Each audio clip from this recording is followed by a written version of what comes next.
Imaginez une Europe plongée dans la ferveur religieuse. Des cathédrales en construction, des rois en armure, des foules convaincues que le salut se gagne par l'épée. Au loin, Jérusalem brûle sous le soleil d'Orient. Des pèlerins traversent des terres hostiles, guidés par la foi et souvent par la peur. Puis surgissent 9 chevaliers, 9 hommes qui jurent de vivre dans la pauvreté absolue. 9 hommes qui renoncent à tout, sauf à leurs armes. En moins de 2 siècles, ils deviendront l'organisation la plus puissante de la chrétienté. Banquiers des rois, guerriers sacrés, hommes craints autant qu'admirés. Et un matin d'octobre 1307, tout s'effondre. Les Templiers sont traqués et jetés au cachot. Qui étaient réellement les Templiers ? Des saints soldats ou les victimes d'un jeu politique impitoyable ? Voici maintenant leur incroyable et mystérieuse histoire. Les Templiers, ascension, puissance et disparition d'un ordre mystérieux. L'ordre naît humblement avec Hugues de Pins et ses compagnons. Après leur reconnaissance officielle au Concile de Troyes en 1129, l'ordre du Temple connaît une croissance fulgurante. Soutenu par Bernard de Clairvaux, il bénéficie d'un privilège exceptionnel. Il relève directement du pape. Dans une Europe féodale fragmentée, les Templiers forment une entité supranationale avec leurs propres terres et tribunaux. Leur organisation est rigoureuse. À leur tête, un grand maître, puis des sénéchaux et des commandeurs. Chaque commanderie produit des ressources essentielles, blé, vin, laine et chevaux de guerre. Ce réseau devient la colonne vertébrale logistique indispensable des croisades. La réalité des combats. Contrairement aux récits romantiques ultérieurs, les Templiers ne sont pas invincibles. Ils subissent des défaites majeures. En 1187, lors de la bataille de Hattin face à Saladin, une grande partie de leur force est anéantie. Les prisonniers templiers sont souvent exécutés, car leur détermination religieuse les rend difficiles à convertir ou à rançonner. Pour les adversaires musulmans, ils représentent l'aile la plus radicale de la présence franque. Malgré tout, l'ordre survit. Il reconstruit ses effectifs, il fortifie les ports comme Acre, il participe encore aux dernières tentatives de reconquête. Mais en 1891, la chute d'Acre marque un point de non-retour. La Terre Sainte est perdue, et avec elle, la justification militaire première de l'ordre. Pendant que les croisades s'effondrent en Orient, les Templiers prospèrent en Europe. Ils innovent. Le système de lettres de change qu'ils développent permet à un voyageur de déposer des fonds dans une commanderie en France et de les récupérer en Orient sans transporter d'or sur les routes dangereuses. Ils sécurisent des trésors royaux, ils prêtent de l'argent aux souverains, ils gèrent des patrimoines nobles. Le roi de France, Philippe IV le Bel, leur doit d'importantes sommes. Or, Philippe IV n'est pas un roi faible. Il a déjà affronté la papauté et cherché à renforcer l'autorité royale. Les Templiers incarnent tout ce qu'un monarque centralisateur peut redouter. Richesse, autonomie, réseau international. À l'aube du 13 octobre 1307, des mandats scellés sont ouverts simultanément dans tout le royaume. Les Templiers sont arrêtés. On les accuse d'hérésie, renier le Christ lors des rites d'initiation, cracher sur la croix ou adorer une tête mystérieuse appelée parfois Baphomet. Derrière ce procès, il y avait leur immense pouvoir financier, système bancaire et lettres de change. Leur force résidait dans leur organisation rigoureuse et leurs documents officiels. Sous la torture, certains confessent, mais ces aveux sont incohérents, variables, souvent contradictoires. Le pape Clément V tente d'intervenir. Il ouvre des enquêtes dans d'autres royaumes d'Europe où les accusations ne sont pas confirmées. Mais la pression de Philippe IV est immense. En 1312, lors du Concile de Vienne, l'ordre est dissous pour scandale public et nécessité d'apaisement. Le dernier grand maître, Jacques de Molay, après des années de détention, est condamné à la prison à vie. Le 18 mars 1314, il retire ses aveux. Il proclame publiquement l'innocence de l'ordre. Il est brûlé vif le jour même, à Paris. Sa mort marque la fin officielle des Templiers. Mais elle marque aussi le début du mythe. Dès leur arrestation, une question surgit. Où est passé leur trésor ? Car lorsqu'on ouvre le siège parisien du Temple, on ne découvre pas les richesses immenses que l'on imaginait. Très vite, des rumeurs circulent. Certains affirment qu'une flotte aurait quitté le port de La Rochelle peu avant les arrestations, emportant des coffres remplis d'or et de reliques. Aucune preuve contemporaine ne confirme formellement cette fuite. Mais l'idée d'un trésor disparu fascine.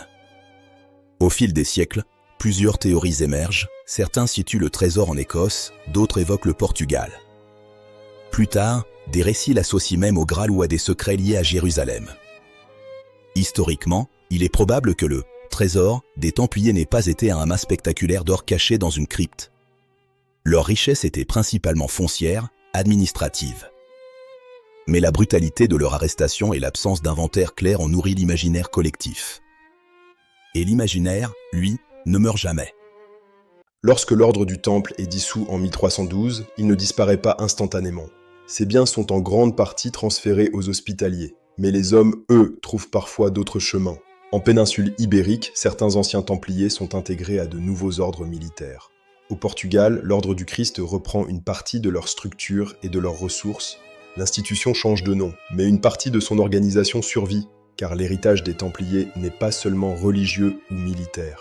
Ils ont développé un réseau structuré à l'échelle européenne, capable de gérer terre, finances et communication avec une efficacité remarquable pour leur époque. Ils ont démontré qu'une organisation supranationale pouvait fonctionner dans un monde dominé par les seigneuries locales. Mais leur héritage le plus durable n'est peut-être pas administratif, il est mémoriel. La brutalité de leur arrestation, les accusations d'hérésie, l'exécution de leurs grands maîtres ont créé une rupture brutale. Et cette rupture a ouvert la porte au mythe. Au fil des siècles, les Templiers deviennent martyrs pour certains, détenteurs de secrets pour d'autres. Historiquement, rien ne prouve une survivance clandestine organisée après 1312. Mais leur disparition spectaculaire a transformé un ordre médiéval en légende durable. Soutenu par des figures comme Bernard de Clairvaux. Devenu une puissance militaire redoutée, puis une institution financière affluente. C'est aussi l'histoire d'un affrontement politique. Face à un roi déterminé comme Philippe IV le Bel, qui cherche à consolider son autorité et à résoudre ses difficultés financières. Leur autonomie devient un problème. Leur chute n'est pas soudaine. Elle est le résultat d'un contexte. Perte de la Terre Sainte. Transformation des équilibres de pouvoir. Montée des monarchies centralisées. Lorsque Jacques de Molay meurt sur le bûcher en 1314, ce n'est pas seulement un homme qui disparaît. C'est un modèle. Un modèle où la foi justifiait l'épée. Un modèle où une organisation religieuse pouvait rivaliser avec les souverains. Mais si l'institution s'éteint, la mémoire, elle, survit. Plus de 7 siècles plus tard, les Templiers continuent d'habiter les livres, les films, les théories et les débats. Pourquoi ? Parce que leur histoire touche à des thèmes universels, la foi et le fanatisme. Le pouvoir et la jalousie. La richesse et la convoitise. La justice et la manipulation. Ils furent des hommes de leur temps. Ni saints absolus, ni conspirateurs occultes, mais des acteurs majeurs d'un Moyen-Âge en mutation.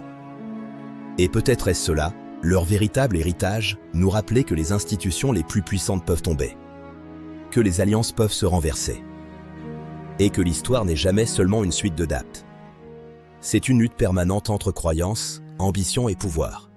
Et pourtant, si l'ordre du Temple a été dissous en 1312, une question demeure.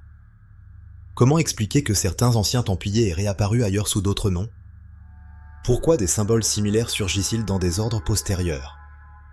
Et surtout, pourquoi l'idée d'une survivance ne disparaît-elle jamais totalement ? Au Portugal, une nouvelle institution reprend une partie de leur structure. En Écosse, certaines traditions locales évoquent leur présence après 1307. Plus tard encore, des mouvements initiatiques modernes revendiquent un héritage symbolique templier. Simple coïncidence historique ? Ou transformation discrète d'un ordre condamné, mais non anéanti ? Les archives officielles parlent d'une dissolution. Mais l'histoire, parfois, laisse des zones d'ombre. Et si les Templiers n'avaient pas seulement disparu ? Et s'ils s'étaient adaptés ? L'histoire des Templiers ne s'est peut-être pas arrêtée dans les flammes d'un bûcher. Elle vit encore, dans les pierres, dans les symboles, et dans les questions qui demeurent sans réponse. Si cette quête à travers le temps vous a captivé, alors soutenez cette chaîne. Laissez un j'aime, abonnez-vous, et rejoignez ceux qui cherchent encore la vérité derrière les légendes. Car l'histoire n'a pas fini de révéler ses secrets. Merci d'avoir voyagé avec moi. À très bientôt.